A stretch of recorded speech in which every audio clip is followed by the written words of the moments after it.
students, welcome to the part 6 of our chapter gender, religion and caste. तो हम लोग बात कर रहे थे रिलीजन की, मॉन्टेस्क्यू का क्या कहना था, and we were talking about the positive and negative secularism. तो देखिए नेगेटिव और पॉजिटिव सेक्युलरिज्म में अब जो इंडियन सेक्युलरिज्म है, it is a positive secularism. Positive है. पॉजिटिव का मतलब क्या होता है? देखिए नेगेटिव तो समझ में आ गया कि भाई मतलब स्टेट और जो रिलीजन है they are separated with each other. दोनों सेपरेट हैं, आप अपना करिए हम अपना करेंगे, there will be no interference in each other. तो अब हमको, लेकिन इंडिया में क्या है, the positive secularism is positive. इसका मतलब कि इंटरफेरेंस है ना, मतलब तो यही हुआ इंटरफेरेंस है. लेकिन इंटरफेरेंस कैसा है? पॉजिटिव है. That means for the betterment of religious people या रिलीजन, फॉर रिलीजन के बेटरमेंट के लिए गवर्नमेंट थोड़ा सा इंटरफेयर कर सकते हैं, बहुत ज्यादा नहीं, थोड़ा बहुत. A little bit of interference is accepted in religious field. तो अब पॉजिटिव रिलीजन मतलब जो है वो सेक्युलरिज्म है. तो क्या इंडिया में ऐसा होता है? हाँ होता है. मैं आपको एग्जांपल दे सकती हूँ. जैसे हमारे यहाँ पर हम लोगों के यहाँ पर हज जाते हैं, जो मुस्लिम कम्युनिटी के लोग हैं, ये लोग कहाँ जाते हैं? हर साल हज पर जाते हैं. कहाँ जाते हैं? Mecca Medina. मक्का मदीना कहाँ पर है? इनका मतलब एक बहुत मतलब फेमस एक रिलीजियस प्लेस है. तो मक्का मदीना जो है ये सऊदी अरब में पड़ता है, जेद्दा पोर्ट के पास. ठीक है, जो वो है रेड सी है, जो एशिया और उसको अफ्रीका को अलग करता है, वहां पर है. तो मक्का जाते हैं हर साल. तो इनफैक्ट अभी तो कोटा भी बढ़ा दिया है सऊदी अरब ने, 1 लाख कर दिया है. पहले 70,000 जा सकते थे इंडिया से, अब 1 लाख जा सकते हैं. तो अब क्योंकि सऊदी अरेबिया और इंडिया के रिलेशन अच्छे होते जा रहे हैं, इसलिए कर दिया है इसको. तो अब इंडिया में क्या होता था, अभी नहीं है. क्या होता था? जो इंडियन गवर्नमेंट है वो हज यात्रा को प्रमोट करने के लिए हज सब्सिडी दिया करती थी. हज सब्सिडी क्या मतलब होता है कि जो भी टोटल एक्सपेंस आता था उसका कुछ परसेंट जो था वो इंडियन गवर्नमेंट दिया करती थी. ठीक है, कैसे दिया करती थी? देखिए इंडिया में मिनिस्ट्री है, माइनॉरिटीज के वेलफेयर के लिए भी मिनिस्ट्री है, और उसका नाम है मिनिस्ट्री ऑफ माइनॉरिटी अफेयर्स. यानी माइनॉरिटी रिलेटेड जितने भी इश्यूज हैं वो जो है ये पर्टिकुलर मिनिस्ट्री देखेगी. और अभी जो इस मिनिस्ट्री के मिनिस्टर है वो है, वो मिनिस्टर मुझे अभी याद नहीं आ रहे हैं. तो मिनिस्ट्री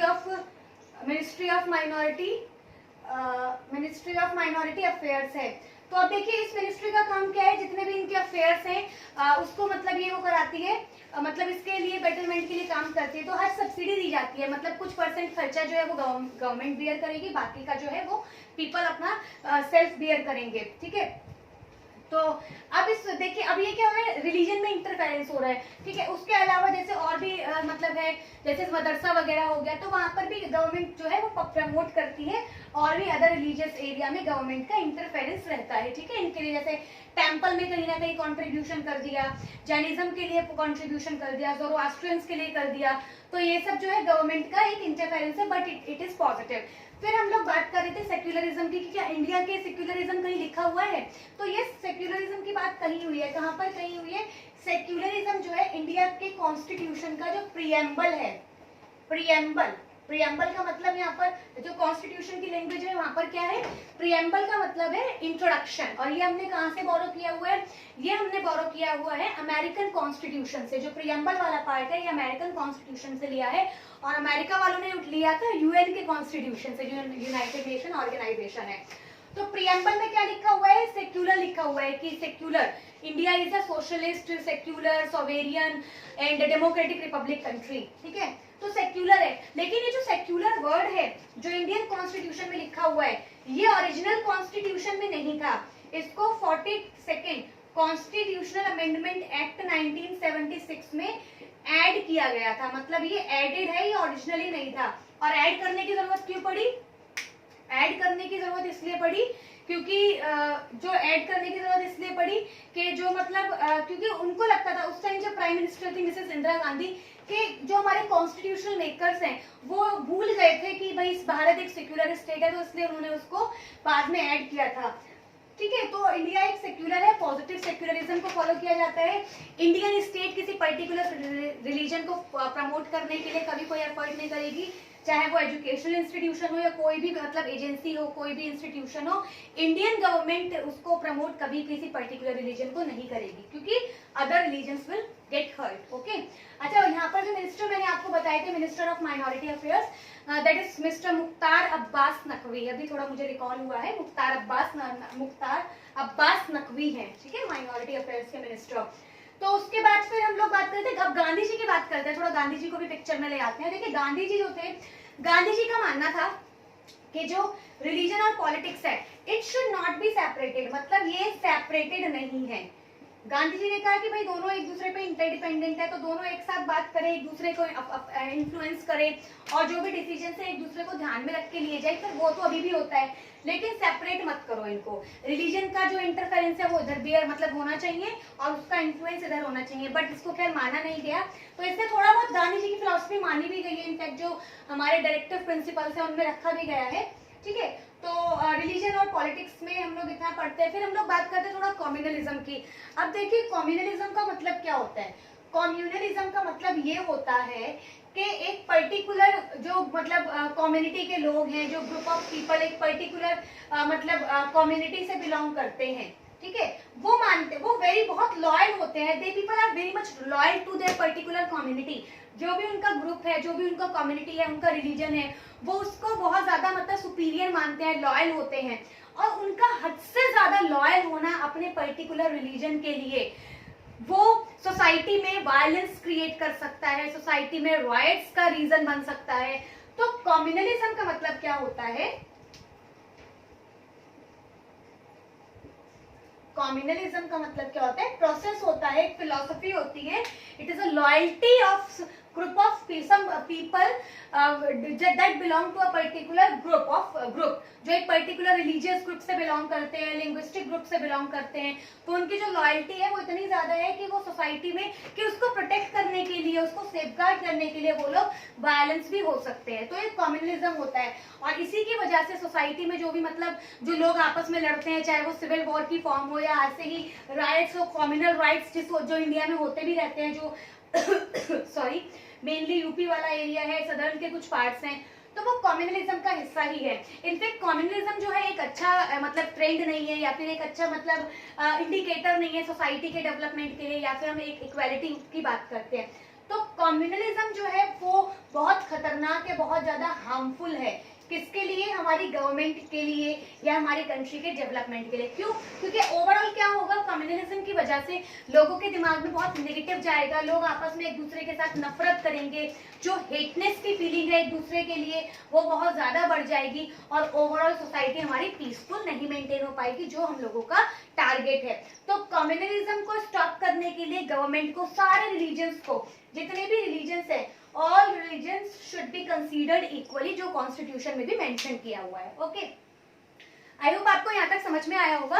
अब हम लोग बात करते हैं इसी चैप्टर का जो सबसे लास्ट टॉपिक है, दैट इज द कास्ट. अब कास्ट और पॉलिटिक्स एक दूसरे को कैसे इन्फ्लुएंस करते हैं, कैसे एक दूसरे को अफेक्ट करते हैं, तो वो चीज अब हम लोग बात करते हैं. So let's start the caste and politics. तो आप लोगों को क्या लगता है, कास्ट और पॉलिटिक्स एक दूसरे को अफेक्ट करते हैं क्या? इंडिया में कास्टेस प्रिवेल करती है? सुना है आप लोगों ने कभी किसी कास्ट के बारे में? सुना नहीं, आप लोगों ने ऑब्जर्व किया है. In fact we people also belong to some of the different castes. तो इंडिया में जो कास्टिज्म का कॉन्सेप्ट है वो बहुत पुराना है, एक एंशिएंट फिलॉसफी है भाई. ये तो कब से स्टार्ट हुई थी, मैंने आप लोगों को बताया था अभी प्रायर लेक्चर्स थे कि भाई ये कहाँ से स्टार्ट हुआ था, जो लेटर वैदिक टाइम था, है ना, जो लेटर वैदिक टाइम था वहां से स्टार्ट हुआ था. ओके, और मेनली जो थे कितने कास्ट हुआ करती थी, 4 वर्ण जिनको बोलते हैं हम लोग, 4 वर्णास होते हैं, है ना, 4 वर्णास थे, 4 मेनली कास्ट डिफाइन की हुई थी. कौन कौन सी थी? ब्राह्मण्स, वैश्यास, क्षत्रियास एंड शूद्रास. ओके, तो ये मेनली 4 वर्ण थे, 4 कास्ट थे इंडियन सोसाइटी में उस टाइम. ब्राह्मण, क्षत्रिय, वैश्य, ब्राह्मण, क्षत्रिय, सॉरी थोड़ा सा इंटरचेंज हो गया है, ब्राह्मण क्षत्रिय आएगा सेकंड में, लिखा सही है, थोड़ा सा इंटर सीक्वेंस में मिस्टेक हो गया है. ब्राह्मण, क्षत्रिय, नेक्स्ट है Kshatriyas, Kshatriyas and Vaishyas. Now it's okay. Kshatriya, Vaishyas and Shudras. तो ब्राह्मण्स जो हुआ करते थे they lie on the upper level, top level पे सोसाइटी में सबसे ऊपर इनका स्टैंड होता था। फिर से सेकेंड लेवल पे आते थे क्षत्रियास। ब्राह्मण्स मतलब जो पूजा पाठ करते थे, जो वर्शिपिंग वगैरह, हवन वगैरह यज्ञ में पार्टिसिपेट करते थे, तो बहुत रिस्पेक्टेड हुआ करते थे, ठीक है। और क्षत्रियास हुआ करते थे सेकेंड लेयर पे, सेकेंड लेवल पे। क्षत्रियास जो वॉर वगैरह में पार्टिसिपेट करते थे, वॉर वगैरह लड़ते थे। देन वैश्यास हुआ करते थे, वैश्य जो मर्चेंट्स, व्यापारी हुआ करते थे, जो बिजनेस करते थे, ठीक है, ट्रेडर्स। देन शूद्रास थे। शूद्रास कौन थे? सबसे लोअर लेवल पे थे, इनको अनटचेबल्स माना जाता था। और माना जाता था क्योंकि इन लोगों का जो जॉब था वो थोड़ा सा बहुत मतलब थोड़ा सा मिनियल जॉब्स करते थे, लाइक स्वीपर हो गया एंड क्लीनलीनेस हो गया, स्कैवेंजर्स हो गया, मैनुअल स्कैवेंजिंग जो होती है, और फिर डेड बॉडीज को मतलब वो करना, डिस्पोज करना, तो वो सब काम ये करते थे। तो इनके जॉब की वजह से ही इनको अनटचेबल माना जाने लगा और इनको डिस्क्रिमिनेट करने लगे। तो ये लोग जहां से भी जाते थे, इनफेक्ट कई बार तो ऐसा भी हम लोगों ने पढ़ा है सोसाइटी में एंशिएंट टाइम पे, जहां से भी ये लोग गुजरते थे इनका पर्टिकुलर टाइम होता था कि इतने टाइम पे ही आप निकलोगे, और पूरा ड्रम वगैरह बजाते थे कि अब ये लोग आ रहे हैं। तो जो भी अगर जरा सा टच भी हो गया तो वो अपने आप को अशुद्ध मानता था कि हम तो इम्प्योर हो गए हैं। तो मतलब इतना ज्यादा इन लोगों के साथ डिफरेंस किया जाता था। तो कास्ट सिस्टम यानी कि जो डिफरेंट कास्टेस है इंडियन सोसाइटी में, जो रिलीजन्स हम लोगों ने अभी पढ़े थे, हिंदुइज्म, बुद्धिज्म, मुस्लिम्स का, और जो जितने भी रिलीजन थे, 7 रिलीजन्स जो मेन थे, तो उन रिलीजन्स में भी डिफरेंट कास्टेस हैं। अब उन कास्टेस में भी लोग एक दूसरे के साथ डिफरेंस करते हैं कि ये अपर कास्ट है, ये लोअर कास्ट है, ये उससे भी लोअर कास्ट है और इसको तो स्टेटस देना ही नहीं है। तो ठीक है, अब यही कास्ट सिस्टम इंडियन सोसाइटी में पुराने टाइम से प्रिवेल है और आज भी यही कास्ट सिस्टम है। तो पर्टिकुलर देखिए कास्ट को रिलेट, कास्ट का पॉलिटिक्स के साथ बहुत मतलब एक जिसे बोलते हैं बहुत गहरा, बहुत डीप रिलेशन है। क्यों? क्योंकि जो हमारे पॉलिटिकल लीडर्स हैं, ठीक है, सिंस एंशिएंट टाइम ही वो लोग क्या कर रहे हैं, कुछ पर्टिकुलर जो कास्टेस है उनको अपीज करने के लिए, उनके वेलफेयर के लिए पर्टिकुलर पॉलिसीज क्रिएट करते हैं, ठीक है। अब इसके बारे में हमारा जो कॉन्स्टिट्यूशन है उसमें भी बात की हुई है। आर्टिकल 15 में लिखा हुआ है ना, मैंने बताया था आपको भी लास्ट लेक्चर्स में कास्ट के लिए कि भाई कास्ट, रिलीजन, रेस और gender and place of birth के बेसिस पे ही कोई डिफरेंस नहीं होना चाहिए, डिस्क्रिमिनेशन नहीं होना चाहिए। लेकिन रियल में तो चीजें अलग ही हैं, ठीक है। अब इसके लिए देखिए इंडिया में, देखिए कास्टेस मेनली कौन सी है हम लोगों के यहाँ पर, जैसे स्केड्यूल कास्ट हो गया, स्केड्यूल ट्राइब्स हो गया, अदर बैकवर्ड क्लासेस हो गया एंड जो जनरल्स हैं ये लोग हो गए, ठीक है। अब देखिए यहाँ पर क्या होता है, जो कास्ट सिस्टम मैंने बताया था ना आपको कि जो पूना पैक्ट था उसमें जो स्केड्यूल कास्टेस थे इनको प्रोटेक्ट करने के लिए भीमराव अम्बेडकर के साथ महात्मा गांधी जी ने एग्रीमेंट किया था, जो पूना पैक्ट के नाम से फेमस हुआ था 1932 में। तो वो इन्हीं को प्रोटेक्ट करने के लिए था, इनको रिजर्वेशन जो दिया गया था, ठीक है, क्योंकि उनको लगता था कि हमारी जो कास्ट है वो अनटचेबल मानते हैं लोग, हम लोगों को इक्वली ट्रीट नहीं किया जाता है। फिर जो स्केड्यूल ट्राइब्स लोग हैं जो ट्राइबल एरियाज में रहते हैं, लाइक नॉर्थ ईस्ट वाला एरिया है, असम, मेघालय, अरुणाचल प्रदेश, है ना, ये वाला जो सारे 7 सिस्टर्स हैं यहाँ पर, इनको भी प्रोटेक्ट करने के लिए। क्यों? क्योंकि इन लोगों का जो लिविंग स्टाइल है, जो इनका मतलब कस्टम्स है, इनके जो ट्रेडिशंस है, that are very much different from the other community, तो इसलिए इनको भी सेव करके चलना है। फिर जो अदर बैकवर्ड कास्टेस हैं, मतलब अदर बैकवर्ड कास्टेस मतलब जो अदर और भी मतलब थोड़ी सी लोअर कास्ट है, इनसे जनरल से थोड़ा सा मतलब इनसे सेकेंडरी है, तो उनकी भी डिमांड्स आई कि भाई हम लोगों को भी सेफगार्ड चाहिए, और अभी जनरल्स की चल रही है, ठीक है। तो ये सब चीजें क्या आती है, ये सब कास्ट बेसिस पे आती है। तो देखिए इनको सेफगार्ड करने के लिए इंडियन गवर्नमेंट ने क्या किया हुआ है कि भाई जो मतलब इनको रिजर्वेशन दिया हुआ है, ओके, ये तो हम सब लोगों को पता है रिजर्वेशन, लेकिन कैसे दिया, क्यों दिया, मैंने क्यों दिया का रीजन मैंने बता दिया आपको, पूना पैक्ट की वजह से। रिजर्वेशन कितना है? 27%, ओके, एसटी का 7.5%, ओके, एंड इनका है 15% एंड इनका है 10%, ठीक है। तो ये पता होना चाहिए आपको। 27% इनको दिया, कब दिया? एक सुप्रीम कोर्ट का बहुत इंपॉर्टेंट जजमेंट आया था, कब आया था? 1992 है, 1992 है। जो केस का नाम बहुत इंपॉर्टेंट है इसलिए मैं लिख रही हूँ यहाँ पे, Indira Sahni versus union of India case 1992। Cases बहुत इंपॉर्टेंट होते हैं, कई पर लिखने के काम आते हैं और पता भी होना चाहिए। Indira Sahni versus union of India case था।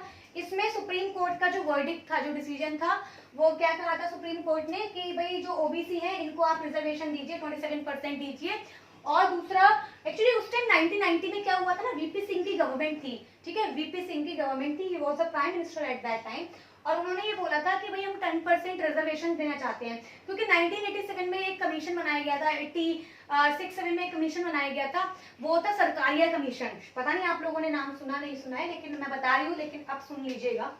सरकारिया कमीशन नहीं, सॉरी सरकारिया नहीं था, सरकारिया कमीशन तो सेंट्रल और जो स्टेट है उनके रिलेशंस के लिए था, सॉरी सरकारिया नहीं था, मंडल कमीशन था, मंडल कमीशन। कमीशन बहुत इंपॉर्टेंट है, बहुत जबरदस्त इंपॉर्टेंट है तो मंडल कमीशन। तो मंडल कमीशन ने मंडल जो थे इनफैक्ट ये जज थे सुप्रीम कोर्ट के, तो इनको हेड बना के, चेयरमैन बना के कमीशन बनाया था गवर्नमेंट ने, और बोला था आप बताइए आपको क्या लगता है कि क्या भारत में जो जनरल कास्ट है उनको रिजर्वेशन मिलना चाहिए, क्या ओबीसी को रिजर्वेशन मिलना चाहिए, क्योंकि इनके पास तो था, तो इनको रिप्रेजेंट करना चाहिए। अब रिजर्वेशन देने का बेसिस क्या था, रिजर्वेशन देने का बेसिस ये था क्योंकि गवर्नमेंट को लगा कि हमारी जो सोसाइटी है उसमें एससी एसटी के अलावा और भी लोग हैं जो एडिक्वेटली रिप्रेजेंट नहीं है, एडिक्वेटली रिप्रेजेंटेशन अगर नहीं है आपको तो आप क्लेम कर सकते हैं, ठीक है। अब और क्या बेसिस है, और मेनली जो दो बेसिस हैं वो बेसिस क्या है, अब थोड़ा सा इसको रफ कर देते हैं, और जो दो बेसिस हैं वो क्या है, अदर जो टू बेसिस है वो हैं सोशल एंड पॉलिटिकल,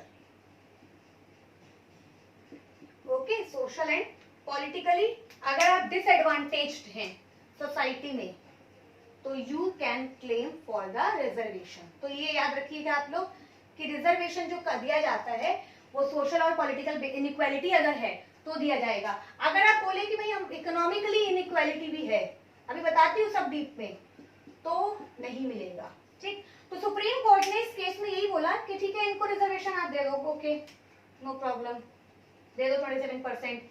और वीपी सिंह की गवर्नमेंट ने क्या किया, मंडल कमीशन ने बोला कि भाई 10% रिजर्वेशन इनको भी दो, मंडल कमीशन ने बोला 10% रिजर्वेशन जनरल्स वालों को भी दे दो और 27% इनको दे दो।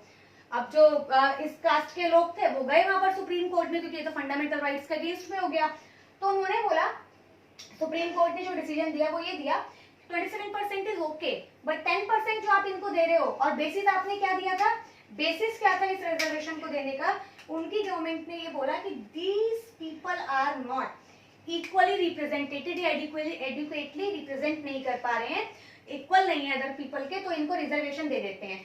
तो गवर्नमेंट सुप्रीम कोर्ट ने ये कहा। अब देखिए सुप्रीम कोर्ट ने क्या डिफाइन किया इसको, सुप्रीम कोर्ट ने बोला अगर आप इकोनॉमिक लेवल पर इक्वालिटी की बात करते हैं तो कभी नहीं हो पाएगा, कभी नहीं हो पाएगा। क्यों? क्योंकि ऐसा कोई दिन नहीं आएगा जिस दिन सारे भारत के जो लोग हैं वो 1 रुपये कमाएंगे या 100 करोड़ कमाएंगे। अरे इनकम कभी किसी की इक्वल कैसे हो सकती है, किसी की नहीं, सबकी इक्वल नहीं हो सकती। कोई एक दिन में 1 लाख कमाता है, कोई एक दिन में 10 रुपए कमाता है, बहुत बड़ा डिफरेंस। और इतनी बड़ी पॉपुलेशन है, 135 करोड़ लोग रहते हैं, हाउ कैन यू एक्सपेक्ट कि इकोनॉमिक लेवल पे इक्वालिटी आ जाएगी? तो ये तो नहीं हो पाएगा। बट हाँ, सोशल और पॉलिटिकल लेवल पे हम कोशिश करते हैं, ठीक है। तो इसको पहले बोला कि भाई 10 साल तक का रिजर्वेशन मिलेगा, 1960 तक जो है वो आप रिजर्वेशन दो। जब लगेगा सिस्टम ओके होने वाला है SC ST का, तो हम क्या करेंगे, इनको रिजर्वेशन को खत्म कर देंगे। फिर रिजर्वेशन की बात की गई तो 10% जनरल वालों का कैंसिल किया और ये बोला कि इनको दे दो। और टोटल रिजर्वेशन जो है, देखिए मजे की बात तो यहाँ आई कि जो टोटल रिजर्वेशन आप दे सकते हैं, गवर्नमेंट को बोला वो आप 50% से ऊपर नहीं दे सकते। अगर आप सोचो कि कोई गवर्नमेंट पोस्ट निकली है, कोई एजुकेशनल वैकेंसी निकलती है, भाई सीटें हैं सरकारी स्कूल में, सरकारी कॉलेज में, यूनिवर्सिटी में, तो सारी की सारी 70% रिजर्व कर दी, 30% बची जनरल वालों के लिए, तो ये तो बेचारे गए, ये कहाँ जाएंगे? तो सुप्रीम कोर्ट ने बोला 50% आप रखो, जितनी आपको जिसको देनी दे दो, लेकिन 50% should be unreserved for the general. तो 10% तो गया इनका, 10% तो इनको नहीं मिला, लेकिन हाँ 50% तक इनको मतलब हो गया कि भाई चलो 50% पे आप लोग अपना क्लेम कर सकते हो, वो आपसे ही भरी जाएंगी, ठीक है। लेकिन अभी क्या हो रहा है, रियलिटी क्या है कि इतने बेचारे भर ही नहीं पाते, इतने कैंडिडेट डिजर्व हो एलिजिबल कैंडिडेट से नहीं आ पाते, तो यहाँ पर कैंसिल हुआ। लेकिन अभी 2019 में देखिए क्या होता है। 2019 में जो 10% मैंने यहाँ लिखा था उसका रीजन था, क्योंकि मैं दोबारा लिख रही हूँ, क्यों? क्योंकि देखिए इनको रिजर्वेशन मिल गया, किस बेसिस पे मिला, क्या कहा गया इनको ये बोला गया economic weaker section. Economically these people are weak, पैसा नहीं है, इनकम उतनी नहीं है, सारे जनरल अमीर नहीं है, सारे जनरल्स को नौकरी नहीं मिल रही है, सारे जनरल्स को अच्छी एजुकेशन नहीं मिल रही है, उनमें भी गरीब लेयर है, तो भाई उनको भी रिप्रेजेंट करना है सोसाइटी में, हाई लेवल पोस्ट तक उनको भी लेके जाना है। तो क्या किया गया, 10% रिजर्वेशन दिया गया। कैसे, अमेंडमेंट लाए, कॉन्स्टिट्यूशन में चेंज लाना पड़ेगा ना। 104th नंबर का अमेंडमेंट किया गया। कब किया गया, 2019 में किया गया। और क्या बोला गया कि भाई 104th अमेंडमेंट लेके आए, सॉरी 104th नहीं, 125th अमेंडमेंट था और 104th नंबर का एक्ट बना। Yes, this is the act and this is the bill. Bill और एक्ट में अंतर पता है ना, बिल होता है जो प्रपोजल होता है एक्ट बनाने के लिए, ये प्रपोजल है लेकिन यहाँ पर फाइनल बन गया, हाँ ओके कर दिया। कई बिल ऐसे होते हैं जो कैंसिल कर देते हैं, उनको नहीं बनाते हैं, ठीक है। हर कोई थोड़ा ना लॉ बना, हर किसी को थोड़ा ना बोल देंगे ओके लॉ कर बना दिया आपके बिल को। तो 144th नंबर का एक्ट है ये। इनफैक्ट जो अभी 105th नंबर का एक्ट है वो लद्दाख की बात की जा रही है कि लद्दाख वाले एरिया को शेड्यूल 6 में ले आओ, ताकि उनको भी मतलब कुछ स्पेशल बेनिफिट्स मिल जाए, उनके लिए भी काउंसिल्स वगैरह बना सके। अभी वो बात चल रही है। तो 10% रिजर्वेशन मिल गया इनको। कब मिला, 2019 में मिला। कैसे मिला, ये अमेंडमेंट करके मिल गया। क्यों, क्योंकि ये इकोनॉमिकली वीकर सेक्शन में नहीं है। अब देखिए रिजर्वेशन तो 27% से मतलब 50% से ज्यादा हो गया, बट यहाँ पर सुप्रीम कोर्ट ने बोला चलो ठीक है कोई बात नहीं, कोई इशू नहीं है, ये रिप्रेजेंटेड नहीं कर पा रहे हैं तो इनको भी रिजर्वेशन दे देते हैं, ठीक है। तो ये कास्ट सिस्टम है इंडिया का।